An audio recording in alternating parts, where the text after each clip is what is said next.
Hello student and welcome to the 26th lecture for class 10th mathematics nurture. Myself is Tabib Siddiqui from RG Academy, and as you know that we are discussing the chapter or we are learning the chapter called quadratic equation from the class 10th NCERT और काफ़ी कुछ इसके बारे में हमने introduce कर दिया है। और इसके लिए मैंने पॉलिनॉमियल का ही एक्सटेंशन इसको आप मान सकते हो, ये मैंने आपको पहले ही बात बता दी थी कि basically quadratic equation is the extension of the polynomial in which a special kind of polynomial that is a 2 degree polynomial is going to be discussed. Okay, और polynomial ही को किसी दूसरी polynomial के आप इक्वेट करते हो यानी उसी सेम डिग्री की polynomial के, तो वो polynomial इक्वेशंस में कन्वर्ट हो जाती है. That I have already told you. और उसी में हमने ये क्वाड्रेटिक इक्वेशन जो चैप्टर है, बेसिकली चैप्टर किस चीज़ का है, ये चैप्टर इस चैप्टर का नाम इक्वेशन है, यानी इक्वेशन को हम क्या करते हैं स्टूडेंट, सॉल्व करते हैं. तो जब हम इक्वेशन को सॉल्व करते हैं तो मतलब जो भी x की वैल्यू है वो हम निकालते हैं. x की वैल्यू निकालने का मतलब क्या होता है, x की वैल्यू निकालने का मतलब होता है कि हम solution of A quadratic equation निकाल रहे होते हैं. और अगर मैं मोर प्रोफाउंड लैंग्वेज में बोलूं तो बेसिकली हम क्या निकाल रहे होते हैं, zeros of A quadratic equation. Zeros of A quadratic equation जो होता है वो कितने मेथड से निकाला जा सकता है, इसके ऊपर डिस्कशन हो चुका है लास्ट क्लास में. पहला मेथड होता है factorisation, that we have covered in detail. और बल्कि ये आप काफ़ी टाइम से इसको करते हुए आ रहे हो, लास्ट क्लासेस में भी आपने किया होगा, प्रीवियस क्लासेस के अंदर. इसका नाम क्या है, basically splitting the middle term method. ये खास करके 2 डिग्री क्वाड्रेटिक एक्सप्रेशन के अंदर यूज होता है ना, splitting the middle term method.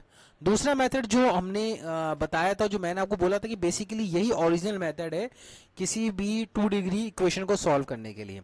और वो क्या मेथड है, इस मेथड का नाम है कंप्लीटिंग द स्क्वायर मेथड. और ये आपके क्लास 10 का बेसिक मेथड है, और बल्कि ये ही इंपॉर्टेंट मेथड है कि ये आपको आना चाहिए, कंप्लीटिंग द स्क्वायर मेथड.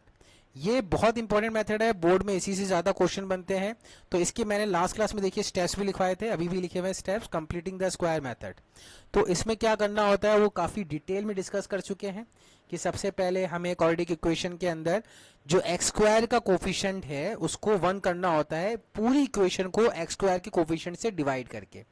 और उसके बाद अपने दिमाग में कोफिशिएंट ऑफ एक्स को 2 से डिवाइड करना होता है, ठीक है. और जो रिजल्ट आएगा उसको स्क्वायर करके ऐड और सब्ट्रैक्ट दोनों करना होता है इक्वेशन के अंदर. ये दूसरा स्टेप था. उसके बाद शुरू की 3 टर्म्स को कंबाइन करना होता है using the identity x plus a और x माइनस ए का whole square respectively, depending upon the sign of the coefficient of x. अगर कोफिशिएंट ऑफ x का साइन जो है वो आपका पॉजिटिव है तो x प्लस ए यूज होगा, अगर कोफिशिएंट ऑफ x का साइन नेगेटिव है तो x माइनस ए यूज होगा. और फिर बाकी जो कांस्टेंट टर्म्स इसको आरएचएस में ले जाओ, फिर स्क्वायर रूट लो तो सॉल्यूशन निकल जाता है. और जो तीसरा मेथड जो आज हमारा डिस्कशन का टॉपिक रहेगा, ये होता है क्वाड्रेटिक फॉर्मूला. एक्चुअली ये एक्सटेंशन है जनरल क्वाड्रेटिक इक्वेशन जो होती है a x square plus b x plus c को कंप्लीटिंग द स्क्वायर मेथड से इसको सॉल्व करके हम क्वाड्रेटिक फॉर्मूला बनाने की कोशिश करेंगे. Let us consider a quadratic equation.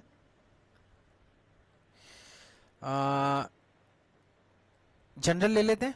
Late us consider a x square plus b x plus c is equals to 0. Suppose करो ये क्वाड्रेटिक इक्वेशन है और इसमें ए बी सी क्या है, एक न्यूमेरिकल वैल्यूज हैं. हमें कंप्लीटिंग द स्क्वायर मेथड से इसका सॉल्यूशन निकालना है. तो कैसे करेंगे, let us go with the step wise formula, है ना. सबसे पहले make the coefficient of x square 1 by dividing the whole equation with coefficient of x square. तो जो भी कोफिशिएंट ऑफ एक्स स्क्वायर नजर आ रहा है यहाँ पे क्या है, ए.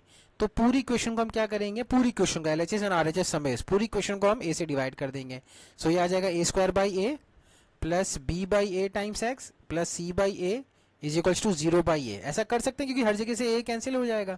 तो रिजल्टेंट इक्वेशन हमारे पास क्या बनेगी, हमारे पास बनेगी x square plus b by a times x plus c by a and 0 by a तो 0 हो जाता है.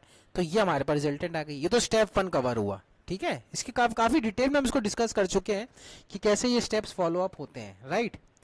अब आ जाते हैं नेक्स्ट स्टेप के पर. नेक्स्ट स्टेप क्या है, divide the coefficient of x by 2 in your mind. तो जो कोफिशिएंट ऑफ x है that is b by a, इसको अपने दिमाग में किससे डिवाइड करो स्टूडेंट, इसको अपने दिमाग में डिवाइड करो 2 से.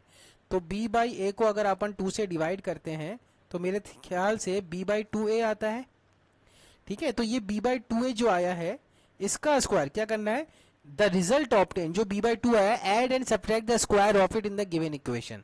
तो इस b बाई टू ए का जो हम स्क्वायर को करके इसको इक्वेशन के अंदर ऐड करेंगे और सब्ट्रैक्ट भी कर देंगे। तो ये इक्वेशन थी, इसमें हमने b बाई टू ए का स्क्वायर ऐड भी किया और स्टूडेंट इसमें क्या किया, सब्ट्रैक्ट भी किया। ठीक है, तो b बाई टू ए का स्क्वायर हमने ऐड भी कर दिया और सब्ट्रैक्ट भी कर दिया और इक्वेशन को एज इट इज रहने दिया। ये क्या हुआ, हमारा सेकेंड स्टेप हुआ। ठीक है, सेकेंड स्टेप के बाद क्या करना है आगे, थर्ड स्टेप क्या कर रहा है, थर्ड स्टेप ये कह रहा है कि चेक द साइन। अगर कोफिशिएंट ऑफ एक्स का साइन क्या है, पॉजिटिव है, तो एक्स प्लस ए की स्क्वायर की आइडेंटिटी बनानी है फर्स्ट थ्री टर्म को लेते हुए। तो कोफिशिएंट ऑफ एक्स यहाँ पे तो पॉजिटिव है, प्लस बी बाई ए है ना। तो ऐसा करते हैं कि अपन इसको कंबाइन कर लेते हैं फर्स्ट थ्री टर्म्स को यूजिंग एक्स प्लस ए आइडेंटिटी। एक्स की वैल्यू यहाँ पे क्या है, एक्स ही रहेगी, और बी बाई टू ए की वैल्यू क्या आ जाएगी, जो कि ए की वैल्यू कंसिडर की जाएगी। तो ये हो जाएगा x plus b by two a का होल स्क्वायर। अगर आप नोटिस करो कि अगर मैं इस एक्सप्रेशन को आइडेंटिटी से खोलता हूं तो यही चीज आ जाएगी, तीनों terms, x square plus b square plus two a x. तो यहां से देखो ये आ जाएगा 2 times x times b by two a, तो 2 से 2 कैंसिल हो जाएगा, तो बी बाई ए बचेगा। बाकी टर्म्स को मैं आरएचएस में ले गया, तो ये हो जाएगा b square upon 4a square minus c by a. तो ये थर्ड स्टेप आ गया। रेड वाला स्टेप 1 है, ग्रीन वाला स्टेप 2 है, एंड थर्ड स्टेप क्या है, ये आ गया। उसके बाद क्या करना होता है, सिंप्लीफिकेशन। उसके बाद स्टेप की क्या जरूरत है, इसका आप सिंप्लीफाई कर लीजिए इस चीजों को। तो आप एलसीएम ले लिए, एलएचएस को तो आप लिखिए x plus b by two a का होल स्क्वायर, राइट, और आरएचएस में आप 4a स्क्वायर एलसीएम ले लीजिए, तो ये हो जाएगा बी स्क्वायर। और अगर आप नोटिस करें कि 4a स्क्वायर एलसीएम आया तो यहाँ पे क्या मिसिंग है, एक तो 4 मिसिंग है इसके डिनोमिनेटर में और एक a मिसिंग है ना। 4a स्क्वायर और a का एलसीएम कितना होगा, 4a स्क्वायर आएगा, तो यहाँ पे 4a मिसिंग है, तो ये 4ac मैंने यहाँ पे मल्टीप्लाई कर दिया। ठीक है, तो 4a इंटू सी 4ac आ जाएगा, यही आ जाएगा। आई थिंक ये अलजेब्रिक एक्सप्रेशन का एलसीएम लेना आपको आता होगा। अब क्या करेंगे, स्क्वायर रूट ले लेंगे, तो स्क्वायर रूट ले लिया, तो ये हो जाएगा x plus b by two a का होल स्क्वायर। अच्छा, स्क्वायर रूट लिया ना, तो स्क्वायर तो गायब हो गया इधर से, और इधर क्या आ जाएगा, इधर आ जाएगा प्लस माइनस, क्योंकि प्लस वैल्यू भी हो सकती है माइनस भी वैल्यू हो सकती है स्क्वायर रूट लेने पे। तो ये b square minus 4ac upon 4a square. अब आप नोटिस करें, अब आपको स्क्वायर एंड स्क्वायर रूट अपने चैप्टर पढ़ा होगा क्लास 8 के अंदर, तो उसमें स्क्वायर के अंदर अपन कैसे लेते हैं, पेयरिंग बना के स्क्वायर रूट निकालते हैं ना। तो इस ऊपर वाले साइन को तो अपन एज इट इज रहने देते हैं बी स्क्वायर माइनस 4ac, क्योंकि ये तो परफेक्ट स्क्वायर है नहीं, लेकिन नीचे वाला नंबर परफेक्ट स्क्वायर है। 4 का स्क्वायर रूट कितना होता है स्टूडेंट, 2, और a स्क्वायर में यानी a इंटू ए, तो उसका स्क्वायर रूट कितना हो जाएगा, a, तो ये आ जाएगा। आई थिंक कोई भी मिस्टेक नहीं कर रहे अभी तक अपन, राइट।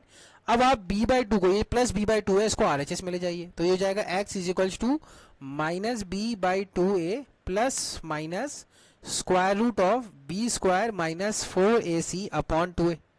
अब आप एलसीएम ले लीजिए, तो आपको देखो दो वैल्यू मिल जाएंगी इसके। यहाँ पे अगर आप एलसीएम लेंगे तो x की एक वैल्यू आएगी minus b plus square root of b square minus 4ac upon 2a। LCM ले लेने के बाद 2a एलसीएम आ जाएगा, और x is equals to minus b minus square root of b square minus 4ac upon 2a। और इसी को combined form में जो लिखा जाता है वो लिखा जाता है x is equals to minus, एक बार प्लस के साथ और एक बार माइनस के साथ, plus minus b square minus 4ac upon 2a। This particular formula is known as quadratic formula. This particular formula, student, is known as quadratic formula.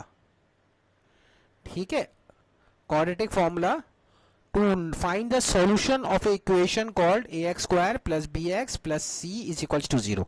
अब यहाँ पे बहुत इंपॉर्टेंटली ये समझ में आना चाहिए कि इस फॉर्मूले के अंदर b क्या है, b is nothing but coefficient of x, ठीक है, और a क्या है, a is nothing but the coefficient of x square, and c क्या है, c is nothing but the coefficient, sorry constant term. ठीक है, ये जो टर्म आई है x is equals to minus b plus minus square root of b square minus 4ac upon 2a, ये quadratic formula होता है। ये क्वेश्चन ये हमें क्या करता है, क्वाड्रेटिक क्वेश्चन के डायरेक्ट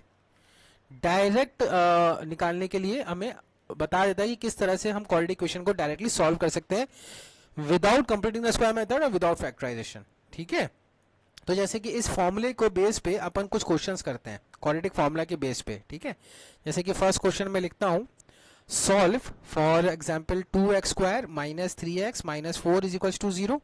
अब यहाँ पे आप नोटिस करोगे कि अगर आप a की वैल्यू बताओगे तो ये आएगी 2, बी की वैल्यू बताओगे तो वो आएगी -3 एंड सी की वैल्यू बताओगे तो वो आएगी -4। ठीक है, तो क्वाड्रेटिक फार्मूला क्या होता है? क्वाड्रेटिक फार्मूला होता है -b plus minus square root of b square -4ac upon 2a। ठीक है, तो इसमें अपन लिख देते हैं, फॉर्मूले के अंदर वैल्यूज रख देते हैं। तो b की value -3 plus minus square root of -3 का स्क्वायर -4 टाइम्स a की वैल्यू कितनी है 2 एंड c की वैल्यू -4 ये आ रही है, divided by 2a and 2a की वैल्यू 2 है। तो यहां से देखो आप सिंप्लीफाई करोगे तो क्या आ जाएगा +3 प्लस माइनस ये आ जाएगा 9 एंड 4 4 16 प्लस 2, 16 प्लस 2 कितना होता है 16 2 32।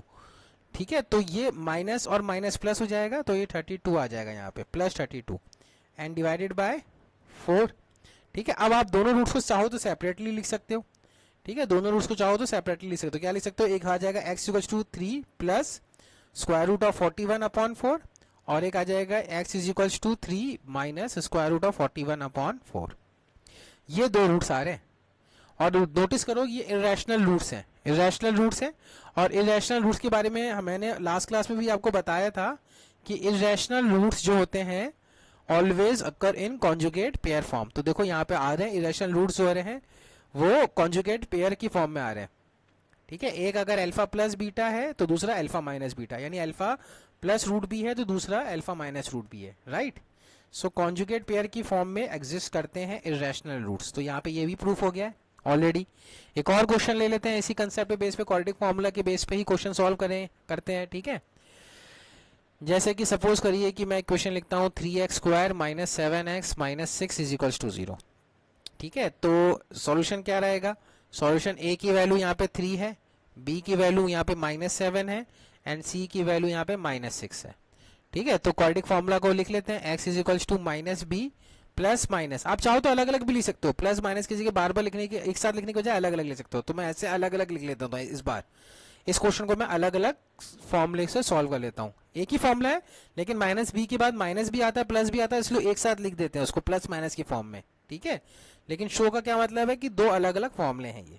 अब आप इसमें वैल्यूज पुट करते रहो, आंसर आ जाएगा। तो देखो x = b की वैल्यू कितनी है यहाँ पे, b की वैल्यू -7 है प्लस b स्क्वायर यानी -7 का स्क्वायर, राइट, -4 टाइम्स a की वैल्यू कितनी है, a की वैल्यू 3 है, c की वैल्यू कितनी है -6 है, अपॉन 2 टाइम्स a की वैल्यू 3 है, ये आ रही है, राइट। इसी तरह यहाँ पे और ऐसे चलेगा, x = -b, तो माइनस b की वैल्यू -7 है and minus b square, b की वैल्यू अगेन -7 है तो -7 का स्क्वायर -4 टाइम्स 3 इंटू -6, ये मल्टीप्लाइड हो जाएगा डिवाइडेड बाय 2 इंटू a की वैल्यू कितनी है 3 है। ठीक है, अब आप इसको सिंप्लीफाई कर ली, ये तो आपको करना आता है, ये सॉल्व करना सिंपल है सॉल्व करना। ये माइनस माइनस प्लस 7 हो जाएगा प्लस, अब ये आ रहा है आपके पास 7 का square 49, this minus and this minus will get multiplied, तो ये प्लस 4 3 12 12 6 72, तो ये 72 अपॉन 2 3 6 आ जाएगा। सेम यहाँ पे यही कैलकुलेशन होगी, यहाँ पे ये 7 ये माइनस आ जाएगा 49 प्लस 72 डिवाइडेड बाय 6, राइट। अब क्या करेंगे स्टूडेंट, अब 49 प्लस 72 आपको पता है कितना होता है, ये होता है 121, राइट, 121 बाय 6, और ये कितना होता है, ये भी आ जाएगा 7 minus square root of 121 upon 6। अब क्या करेंगे, अब 121 तो भाई इसको ऐसे ही रहने देंगे आंसर, नहीं 121 तो एक परफेक्ट स्क्वायर है जो 11 का स्क्वायर है, तो यहाँ पे इसको 11 का स्क्वायर से अपन बोल देंगे कि ये 7 प्लस 11 आ जाएगा अपॉन 6, और ये आ जाएगा आपके पास x = 7 माइनस 11 अपॉन 6। तो कितना आ रहा है आंसर, सो x = 7 प्लस 11 कितना होता है स्टूडेंट 18 अपॉन 6, और ये कितना हो रहा है x = 7 माइनस 11, ये कितना होता है स्टूडेंट, ये -4 अपॉन 6। तो आंसर कितना आ रहा है 18 बाय 6 कितना होता है x = 3, और इधर क्या आ रहा है x = -2/3। तो ये आपके सॉल्यूशन आ गए। ठीक है, अगर आप नोटिस करो, अगर इस क्वेश्चन को अपन स्प्लिटिंग द मिडिल टर्म से भी कर सकते थे, फैक्टराइजेशन से भी कर सकते थे, कंप्लीटिंग द स्क्वायर मेथड से भी कर सकते थे, क्यों, क्योंकि उसके रूट रैशनल आ रहे हैं, है ना, तो इसमें इसलिए कर सकते थे। देखो स्प्लिटिंग द मिडिल टर्म से क्या करेंगे, 3 और 6 को मल्टीप्लाइड करेंगे तो कितना आ जाएगा 18, 18 के दो फैक्टर ऐसे बनाओ 2 और 9, 2 और 9 को ऐसे अरेंज करो कि इसको माइनस करने पे 7 आ जाए, तो बिल्कुल आराम से लग सकते हैं 3x² - 9x + 2x - 6 = 0। पहली दो टर्म में 3x कॉमन आ जाएगा, लास्ट 2 टर्म में 2 कॉमन आ जाएगा, तो यहाँ से आ जाएगा 3x times x - 3 plus 2 times x - 3 = 0 तो अब दोनों टर्म से क्या कॉमन आ जाएगा, x माइनस थ्री दोनों टर्म से कॉमन ले लो, तो ये बचेगा 3x plus two is equals to zero. ठीक है, राइट। अब बस यहाँ से इसको जीरो करो, या तो ये x माइनस थ्री जीरो होगा, तो x माइनस थ्री अगर जीरो होगा तो x की वैल्यू क्या आ जाएगी, 3 आ जाएगी, या 3x plus two equals to zero होगा तो x की वैल्यू यहाँ से कितनी आ जाएगी, माइनस टू बाई थ्री आ जाएगी। तो एक आंसर 3 आ रहा है और एक माइनस टू बाई थ्री। तो इस तरह से हमने देखो क्रॉस चेक कर लिया है। क्रॉस चेक तो करने की वैसी जरूरत नहीं होती है, क्योंकि ये क्वाड्रेटिक फॉर्मूला प्रोफाउंड फॉर्मूला होता है।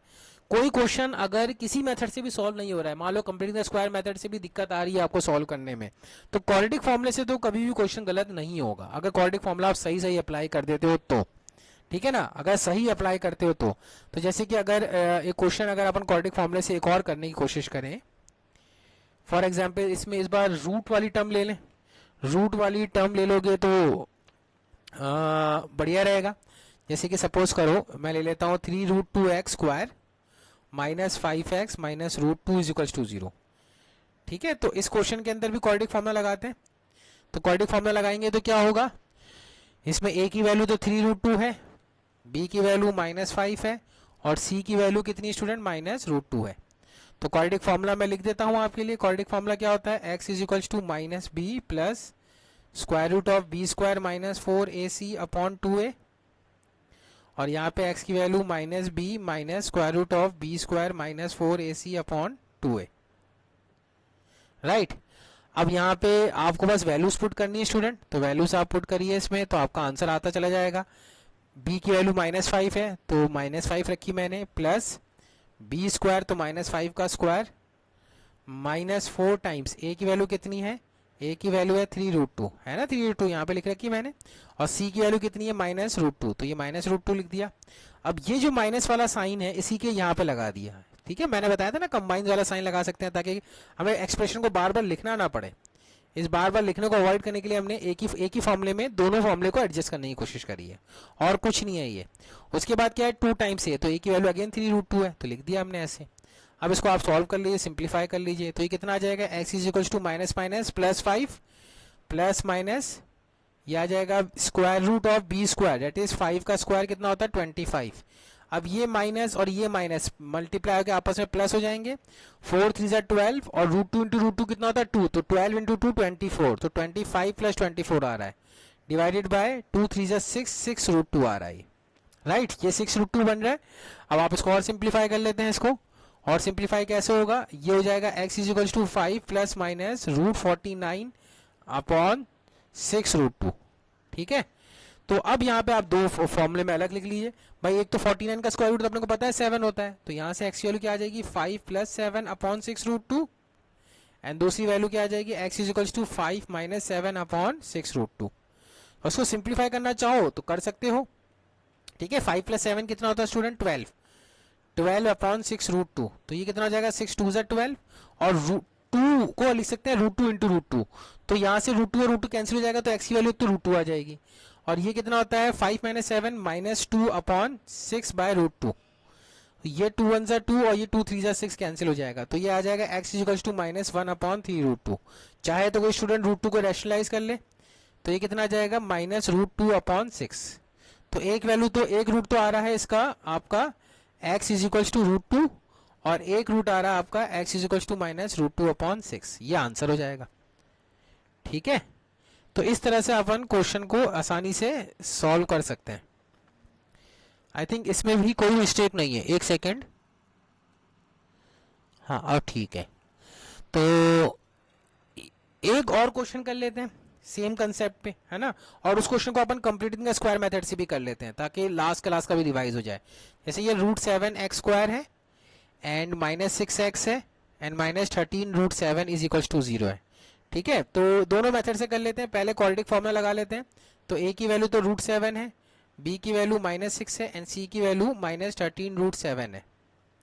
ठीक है, तो क्वाड्रेटिक फॉर्मूला लगाने के बाद जो फॉर्मूला होता है क्या होता है, वो होता है x equals to -b plus minus square root of b square minus 4ac, square root of b square minus 4ac upon 2a, ये होता है। राइट, तो x इज इक्वल्स टू लिखेंगे अपन, x is equals to minus b की value कितनी है -6 है, प्लस माइनस बी स्क्वायर कितना हो जाएगा 36, 6 का स्क्वायर 36 माइनस 4 इंटू ए की वैल्यू कितनी है √7, ए सी है ना, और सी की वैल्यू कितनी है -13 √7, यही है, डिवाइडेड बाय 2 टाइम्स √7, ये आ जाएगा।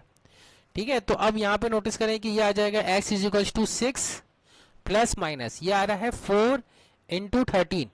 ठीक है, 4 इंटू 13 तो कितना होता है 52 होता है, 4 इंटू 13 तो हो जाता है 52, और √7 इंटू √7 कितना होता है, √7 इंटू √7 होता है 7, तो 52 इंटू 7 बनेगा ये, तो ये कितना आ जाएगा स्टूडेंट 364।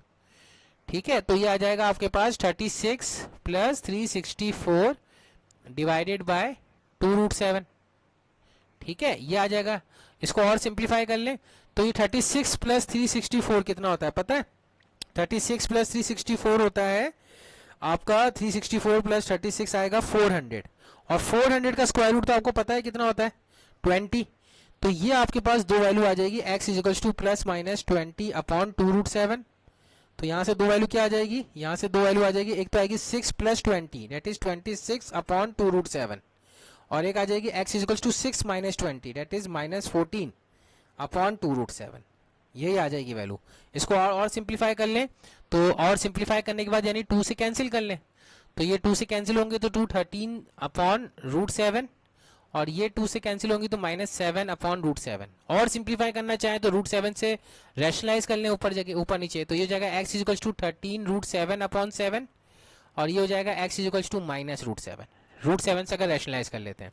सेम क्वेश्चन को अगर आप किससे सॉल्व करना चाहोगे, कंप्लीटिंग द स्क्वायर मेथड से। ठीक है ना, अगर सेम क्वेश्चन को अपन कंप्लीटिंग द स्क्वायर मेथड से सॉल्व करें स्टूडेंट तो क्या होगा आंसर। ठीक है, तो let us try to solve. पहला जो मेथड है इसमें कंप्लीट द स्क्वायर मेथड में वो क्या होता है कि कोविशेंट ऑफ एक्स स्क्वायर को 1 करना होता है, तो पूरी इक्वेशन को कोविशेंट ऑफ एक्स स्क्वायर से डिवाइड कर देंगे तो ये आ जाएगा x square -6 upon √7 times x -13 is equal to 0, यही आ जाएगा। पहला स्टेप बिल्कुल क्लियर कट स्टेप है ना, कि कोफिशिएंट ऑफ एक्स स्क्वायर को अपने को क्या करना होता है स्टूडेंट 2 से डिवाइड करना होता है। Coefficient of x square you have to divide by coefficient of x को you have to divide with the coefficient of x square only to make it 1। ठीक है, उसके बाद क्या करना होता है माइंड में अपने दिमाग में या रफ में आप कोफिशिएंट ऑफ एक्स को किससे डिवाइड करें 2 से, तो कोफिशिएंट ऑफ एक्स जो है 6 अपॉन √7, इसको अगर आप 2 से डिवाइड करेंगे तो ये आ जाएगा 3 अपॉन √7। ठीक है, ये आएगा 3 अपॉन √7, तो 3 अपॉन √7 को अपन क्या करेंगे 3 अपॉन √7 के स्क्वायर को अपन इस इक्वेशन में ऐड भी करेंगे और सब्ट्रैक्ट भी करेंगे, तो 3/√7 का स्क्वायर लिया, इसको ऐड भी किया यहाँ पे और एक बार सब्ट्रैक्ट भी कर लिया, यही स्टेप होगा, इजी स्टेप है। -13 इज इक्वल टू 0। उसके बाद पहली 3 टर्म को कंबाइन करेंगे। ठीक है, और कंबाइन करने पे लॉजिक क्या रहना चाहिए कि अगर कोफिशिएंट ऑफ एक्स का साइन नेगेटिव है तो use the identity x minus ए।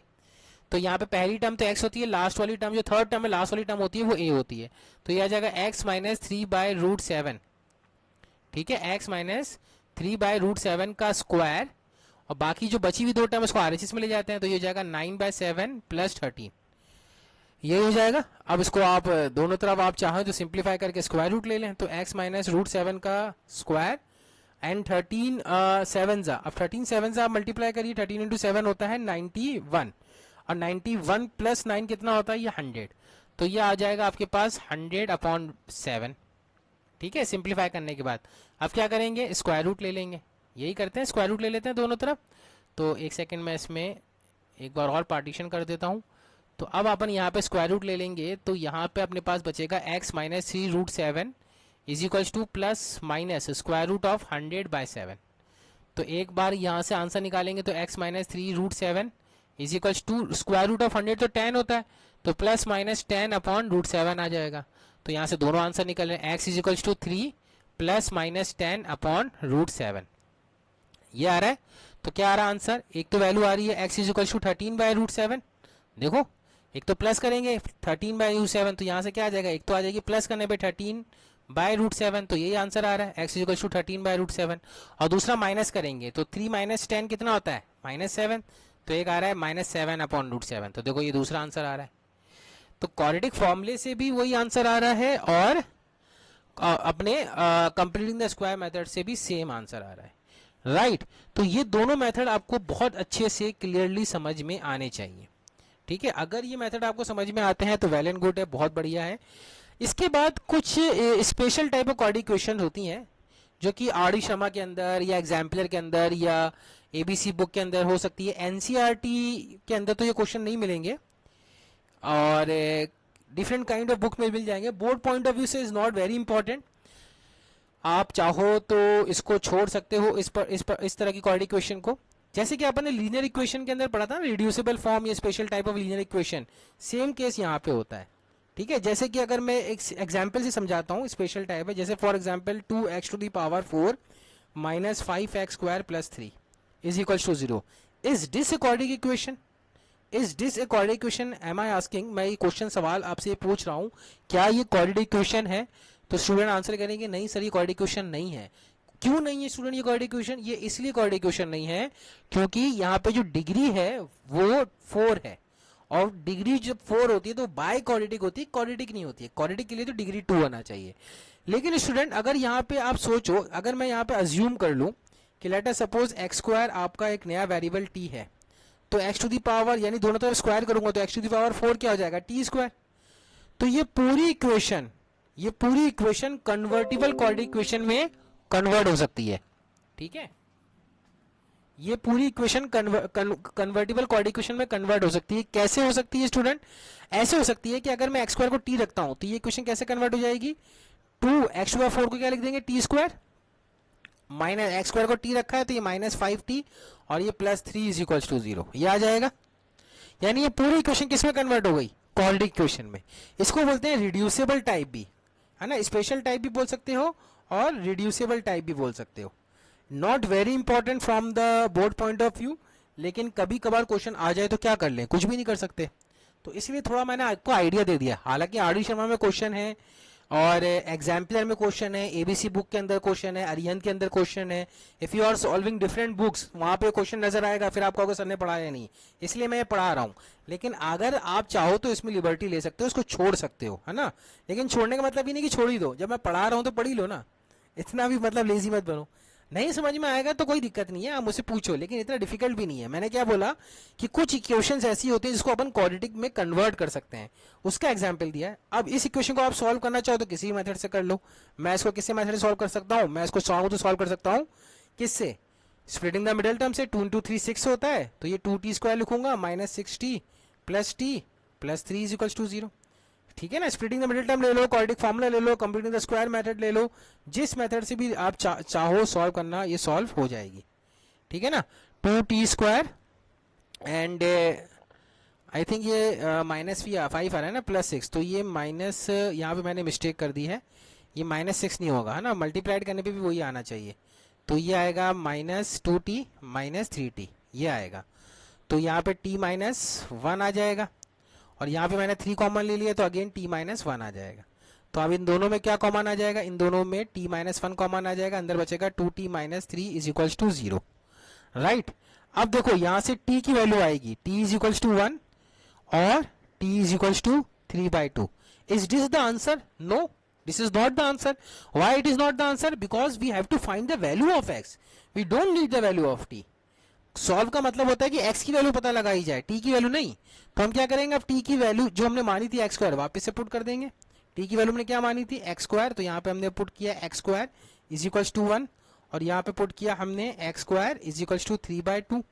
अब क्या कर लेंगे, स्क्वायर रूट ले लेंगे। तो x² इज इक्वल्स टू 1, तो मतलब x इज इक्वल्स टू 1 भी हो सकता है और x इज इक्वल्स टू -1 भी हो सकता है, प्लस -1 आएगा ना यहाँ से, और यहाँ से भी ऐसे ही आएगा, x is equals to √3/2 plus भी हो सकता है और x is equals to minus √3/2 भी हो सकता है।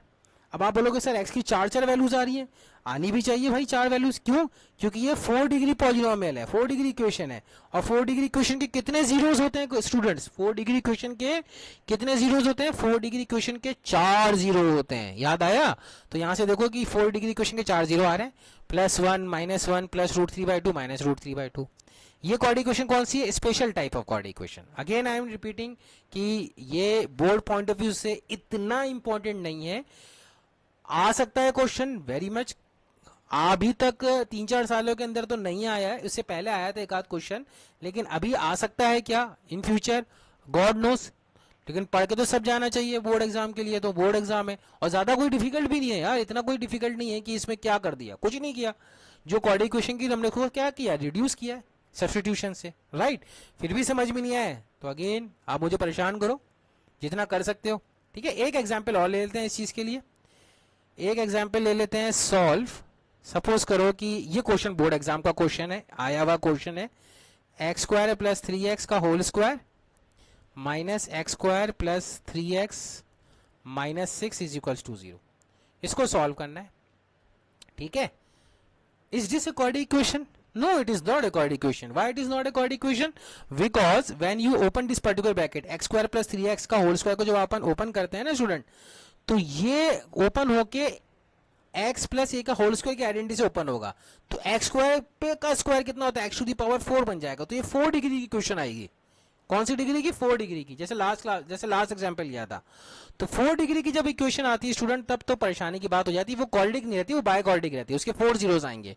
तो ये मैंने ये क्वेश्चन यहाँ पे लिखा है, तो मैं यहाँ पढ़ा इसलिए रहा हूँ क्योंकि कुछ ना कुछ लिंक तो बैठता है कॉर्ड इक्वेशन से, तो अगेन रिड्यूसिबल फॉर्म का लिंक बैठता है। यानी अगर आप इसके अंदर सोचो कि अगर मैं late x square plus 3x को t मान लूं, ठीक है, तो एक्स स्क्वायर प्लस 3x का होल स्क्वायर कितना हो जाएगा, t स्क्वायर हो जाएगा। तो ये कॉर्ड इक्वेशन किस में कन्वर्ट हो जाएगी?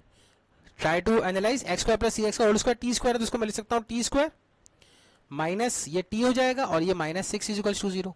अब आप चाहो तो इसको सिंप्लीफाई कर लो स्प्लिटिंग द मिडिल टर्म से, ठीक है। एक सेकंड यार, ये क्या हो गया, यहाँ पे प्लस 0 इधर कैसे पहुंच गया, तो ये प्लस 0, तो ये t square minus 3t plus 2t minus 6 is equal to 0 आएगा। यहाँ पे आप लिख लो t कॉमन ले लो तो t माइनस 3 बचेगा, इधर प्लस 2 कॉमन ले लो इधर भी t माइनस 3 बचेगा इज इक्वल टू 0। तो ये आ जाएगा t plus 2 times t minus 3 is equal to 0। तो t की कितनी वैल्यू आ रही है? 2 वैल्यू आ रही है। एक तो t आ रहा है -2 और एक t आ रहा है +3। क्या ये हमारा आंसर है? No, this is not our answer. Why? Because t तो हमारा एक्स स्क्वायर प्लस 3x है, तो हम t को वापस से सब्स्टिट्यूट करेंगे एक्स स्क्वायर प्लस 3x और -2 को वापस हम कहाँ ले आएंगे? LHS में। तो ये +2 इज टू 0 हो जाएगा और यहाँ पे भी एक्स स्क्वायर प्लस 3x और +3 को कहाँ ले आएंगे? RHS में, LHS में। तो ये x square plus 3x minus 3 हो जाएगा, राइट।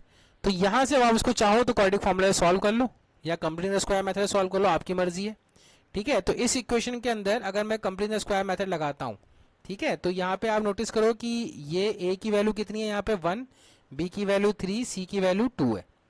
क्वाड्रेटिक फॉर्मूला क्या होता है? x equals to minus b plus minus square root of b square minus 4ac upon 2a, ठीक है। तो यहाँ पे भी a की वैल्यू कितनी है? 1, b की वैल्यू 3, c की वैल्यू -3। क्वाड्रेटिक फॉर्मूला सेम ही रहेगा, minus b plus minus square root of b square minus 4ac upon 2a। अब यहाँ पे अपन बस वैल्यूज पुट कर देंगे, तो x की वैल्यू कितनी आ जाएगी? b माइनस b कितना है स्टूडेंट? यहाँ पे b है 3, तो b को अपन 3 पुट कर लेते हैं, तो b की वैल्यू आएगी 3, तो -3 plus minus b square that is 9 minus 4 into a, 4 into a कितना होता है? 4 इंटू 1 4, 4 इंटू 2 8 आ जाएगा, तो ये 9 माइनस 8 1 आ जाएगा अपॉन 2 इंटू 1, तो 2 ही रहेगा, ठीक है। और इधर क्या आ जाएगा? b की वैल्यू यहाँ पे भी 3 है, plus minus b square 9 minus 4 into 1 4 and minus minus plus, तो ये प्लस हो जाएगा, 4 3 12 आ जाएगा ये, राइट, अपॉन 2, ये तो 2 ही रहेगा। इसको सॉल्व कर लीजिए, तो ये आ रहा है x is equals to -3 plus 1 upon 2 और x is equals to -3 minus 1 upon 2 और x is equals to -3 plus √21 upon 2 और x is equals to -3 minus √21 upon 2। 4 values आ रही, 4 आनी भी चाहिए थी, बायक्वाड्रेटिक है। तो ये आ जाएगा x is equals to -3 plus 1 कितना होता है? -2 अपॉन 2 -1 और यहाँ से x इज इक्वल्स टू -3 -1 -4, तो x इक्वल्स टू -2 आ जाएगा। और इसी तरह यहाँ से जो वैल्यू आ रही है वही आंसर आ जाएगा, -3 प्लस √21 अपॉन 2 और x is equals to -3 minus √21 upon 2। तो ये क्वेश्चन अब यहाँ जाके सॉल्व हुआ है, यानी ये क्वेश्चन कहाँ से स्टार्ट हुआ था? यहाँ से स्टार्ट हुआ था। एक्स स्क्वायर प्लस 3x को हमने क्या माना था? t माना था, जिसका स्क्वायर t स्क्वायर हो जाएगा। फिर इसको हमने क्या किया? रिड्यूस किया क्वाड्रेटिक इक्वेशन के अंदर, रिड्यूस टू क्वाड्रेटिक इक्वेशन। फिर उस क्वाड्रेटिक इक्वेशन को हमने सॉल्व किया बाय मेथड ऑफ फैक्टराइजेशन, ठीक है, यहाँ पे स्प्लिटिंग द मिडल टर्म्स हमने सॉल्व किया, तो टी की एक वैल्यू आई -2, एक वैल्यू आई 3। उसके बाद हमने क्या किया स्टूडेंट, उसके बाद हमने टी की जो हमने माना था, टी को हमने क्या माना था, एक्स स्क्वायर प्लस सी एक्स माना था, ठीक है ना, टी को हमने एक्स स्क्वायर प्लस सी एक्स माना था, और हमें चाहिए भी एक्स की वैल्यू थी, तो हमने टी को एक्स स्क्वायर प्लस सी एक्स यहाँ पे पुट कर दिया, इधर एक्स स्क्वायर प्लस सी एक्स पुट कर दिया। जैसे ही पुट किया तो एक नई क्वाड्रेटिक इक्वेशन बन गई, दो नई क्वाड्रेटिक इक्वेशन बन गई। इनको सॉल्व कर लिया, इस बार हमने किससे सॉल्व किया, क्वाड्रेटिक फॉर्मूले से। जैसे ही सॉल्व किया तो एक्स की सॉल्यूशन से एक क्वाड्रेटिक इक्वेशन से दो आंसर आए, -1 और -2, और एक क्वाड्रेटिक इक्वेशन से दो आंसर आए, -3 प्लस स्क्वायर रूट ऑफ 21/2 और -3 माइनस 21 स्क्वायर रूट ऑफ 21/2। इधर वाली क्वाड्रेटिक इक्वेशन के रेशनल रूट है, इसलिए कॉन्जुगेट पेयर की फॉर्म में एग्जिस्ट कर रहे हैं, right. I think this completed our the quadratic formula in detail. तो यहाँ पे हमारा जो रिड्यूसिबल फॉर्म है क्वाड्रेटिक इक्वेशन का, जो मैंने कहा है कि एनसीईआरटी में नहीं है, लेकिन आपको डिफरेंट बुक्स में मिल जाएगा, इसलिए मैंने पढ़ाया है ताकि कोई क्वेश्चन, कोई स्टूडेंट ये ना बोले कि सर ने ये क्वेश्चन हमें नहीं कराए थे। तो I have teached that particular question. फिर भी अगर इस तरह के क्वेश्चन में कहीं दिक्कत आती है तो I am always there to help you out, always there, ठीक है ना। अगर आप कोई डिफिकल्ट क्वेश्चन देखते हो क्वाड्रेटिक इक्वेशन का किसी बुक के अंदर, किसी नोट्स के अंदर, किसी एक्सरसाइज के अंदर, तो मुझे जरूर बताइए। नेक्स्ट क्लास के अंदर हमारा टॉपिक रहेगा नेचर ऑफ रूट्स, वो अच्छा टॉपिक है, उसके हम कुछ क्वेश्चंस करेंगे and then we will start with the NCERT exercises. Again I am telling you कि यहाँ क्वाड्रेटिक इक्वेशन के अंदर दिस इज ये नहीं समझना है कि क्वाड्रेटिक इक्वेशन सॉल्व कैसे होती है, इतना इंपॉर्टेंट नहीं है, क्योंकि वो तो 3 मेथड से आप कोई मेथड लगा के सॉल्व कर लोगे। बेसिकली क्वाड्रेटिक इक्वेशन का सबसे मेन और इंपॉर्टेंट एप्लीकेशन है वर्ड प्रॉब्लम। जैसे लीनियर इक्वेशन इन 2 वेरिएबल्स के अंदर वर्ड प्रॉब्लम थी, वैसे ही क्वाड्रेटिक इक्वेशन के अंदर भी वर्ड प्रॉब्लम बहुत ज्यादा है, तो वो इंपॉर्टेंट भी है। क्वाड्रेटिक इक्वेशन की वर्ड प्रॉब्लम क्या है स्टूडेंट, इंपॉर्टेंट भी है, तो वो हमें अच्छे से आनी चाहिए। तो नेक्स्ट क्लास में हम नेचर ऑफ रूट्स लेंगे, कुछ क्वेश्चंस लेंगे, और फिर जब हम वर्ड प्रॉब्लम स्टार्ट करेंगे यानी एनसीईआरटी के क्वेश्चन स्टार्ट करेंगे, तो during solving the NCERT question हम वर्ड प्रॉब्लम को डिस्कस करेंगे, राइट। वर्ड प्रॉब्लम को डिस्कस करेंगे कि कैसे कैसे अपन वर्ड प्रॉब्लम को सॉल्व करते हैं। तो वहां पे आपकी वर्ड प्रॉब्लम की मैं प्रैक्टिस करा दूंगा ड्यूरिंग द टाइम। अब जो टाइम चल रहा है, यानी आप लास्ट एक्सरसाइज को छोड़ दीजिए क्वाड्रेटिक इक्वेशन की, और जो एनसीईआरटी के अंदर जो शुरू की 2 एक्सरसाइजेज हैं वो आप सॉल्व कर सकते हैं, कोई दिक्कत नहीं आएगी आपको। होपफुली मैं एनसीईआरटी के ईच एंड एवरी क्वेश्चन लूंगा, उसमें तो कोई डाउट नहीं है, मैं तो जरूर पढ़ाऊंगा आपको, लेकिन आप चाहें तो जरूर उसको सॉल्व कर सकते हैं, ठीक है ना। जब मैं कराऊंगा तो आपका रिवीजन भी हो जाएगा। So this is how we can move in future. So thank you for listening for today lecture. We will meet even our next class. Take care. Bye.